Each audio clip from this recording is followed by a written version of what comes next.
Hello there and welcome to today's video. This follows on directly from the video we did yesterday where we showed you the first part of using the keyword planning tool from Google, and we did this by entering a search phrase in here. So today what we're going to do is we're going to have a look at getting some search return results back from looking at a website page. And what I'm going to do is I'm going to put in my little brother's website. You can all go and have a look if you want. It's an okay looking site. It's not fantastic, but it does the job for what we need at this point in time. Once we start to make us some money, we're going to get some money from this and from the campaign. We'll get my designers to have a look at it and get it done properly for him. But one of the most valuable lessons I had, and this is again aside from what we're talking about here, is that money loves speed. So rather than making sure everything was perfect, we just wanted to get this out and get it in front of the public as quickly as possible to give him the best chance of making money as quickly as possible. So that's what we've done, and I'll click here to get ideas. Google will now go out and have a look at his website and come back with some ideas for us.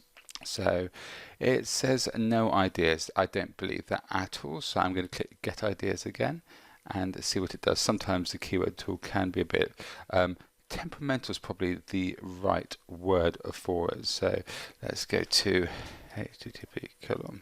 I'm going to put in the full website address to see if that helps it find some ideas. Again, it's very frustrating when it does this sometimes. I'm just going to double check while I'm here to make sure the website is up and live. So let's have a quick look. Yep, it certainly is up here. So that's my little brother there. Looks a bit different to me, but there we go. Right, so we'll try that again. It's often the way that when you're demoing something or hoping that the keyword planner is going to work for you, that it doesn't necessarily come back and give you your stuff. And in fact, you know what? The reason I've got issues here is entirely my fault. Schoolboy error, I've still got keywords to include as Sheffield. So if I take that out and then click to let it go and look, let's hope it doesn't embarrass me this time. No, it's come back with the correct return on results. So there you go. Even somebody who's been doing this for well over a decade can make some fundamental schoolboy mistakes. But that's a good one for you to know. If you're ever having that problem, make sure you've cleared out your keywords to include and also your negative keywords as well. And we'll talk about that in a minute. So you can see we've got a load of results, a lot more now, 523 results.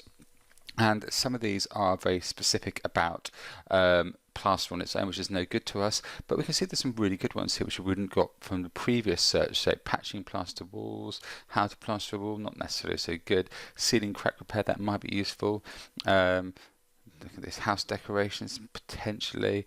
Plaster crack repair, how to decorate home. So some of these are a bit rubbish, but some of them will probably be quite good as well. Plastering jobs. So what I'm going to do is I'm going to add some keywords to include, and I'm going to include plaster, and I'm going to include plastering. Now the comma here lets me include both of those in here. So let's have a quick look and see what we get here. So bonding plaster, patching plaster walls.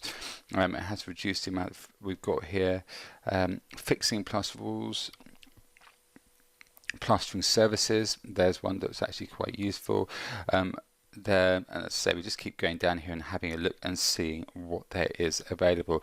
But essentially, whatever your niche that you're in is, you can actually start to add things in here and start to build it out so you can see and get a very good list of potential stuff. It does require you to get through stuff a little bit because these are general and generic ideas that are coming back at you.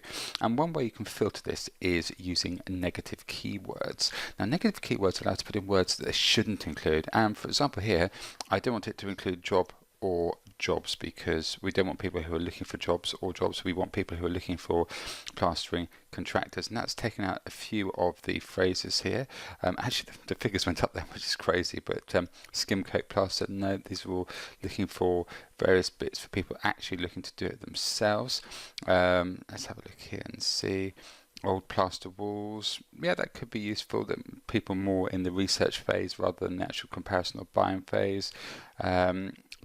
When we did this search yesterday 2 days ago, before we actually updated his website, we got a lot of stuff back which was very much focused on actually plasterer prices and how much it costs to hire plasterers and stuff along those lines. But we've since updated his website, and with the updates we try to make it much more informative, so there's a place where if people go, they can get some really good information so we can really engage with them, and that's why we're getting all this information back from Google. Anyway, I find myself digressing. I hope you've now got an idea about how to use the keyword planner tool, and what we'll do tomorrow on tomorrow's video is we'll have a quick look at what you do to then download these and filter these out a little bit so that you can actually get them into a usable format. So I will see you on the next video.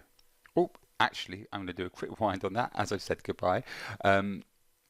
Tomorrow what we'll do is we'll start looking at location filtering, and so we'll just quickly improve and enhance on some of these searches. So I will see you on tomorrow's video.